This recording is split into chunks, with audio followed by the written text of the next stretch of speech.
A series of unprecedented events and a new administration has now put Bangladesh on the cusp of big change. The people are hopeful of massive change across all fronts, including political, social, and economical. However, there persists doubts as well, especially with the possibility of political vengeance trumping all else. The end of one era, the beginning of another, and all the new beginnings and forced endings and crackdowns and cries of witch hunt that are inherent to a transition from old to new. That's the story of the new post-Sheikh Hasina Bangladesh. Nobel laureate Muhammad Yunus, the man at the helm, laid out plans and policy for Bangladesh's future.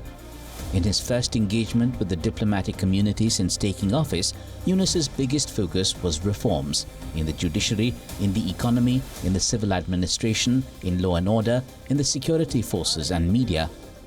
He spoke of efforts to restore macroeconomic stability and sustain growth, and support to Rohingya refugees and promoting national reconciliation.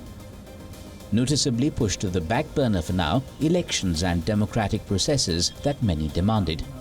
Also visibly creeping in was a sense of vendetta.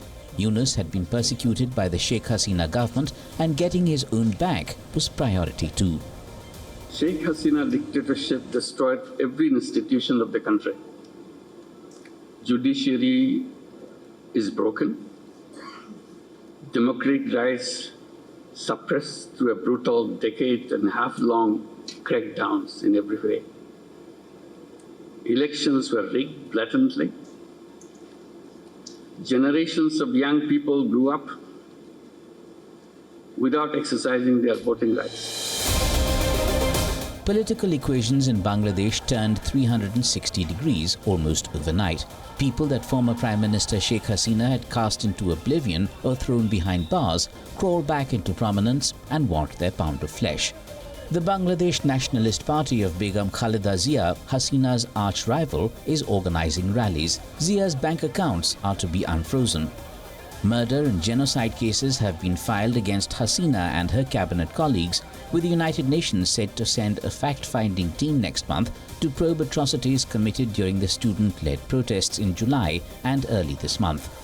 The Bangladesh War Crimes Tribunal, set up by Hasina herself, has launched 3 mass murder probes against her. There are calls to India to extradite her to face the law for her atrocities.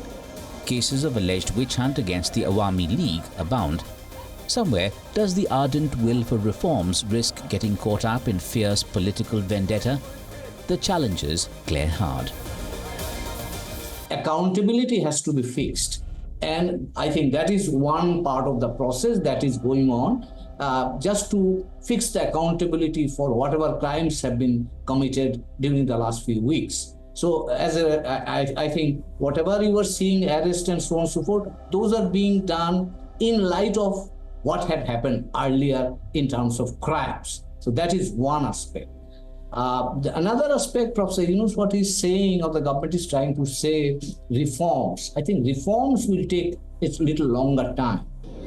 Student leaders Asif Mahmood and Nahid Islam, who became the face of the revolution in Bangladesh, are now advisors with ministerial rank in the interim government. The euphoria lingers. 500,000 people responding to a call by students to defy curfew and prohibitory orders made history in Bangladesh. It's for the new people in power in Bangladesh to hold on to ideals of development and welfare, not let things go the way of political vendetta.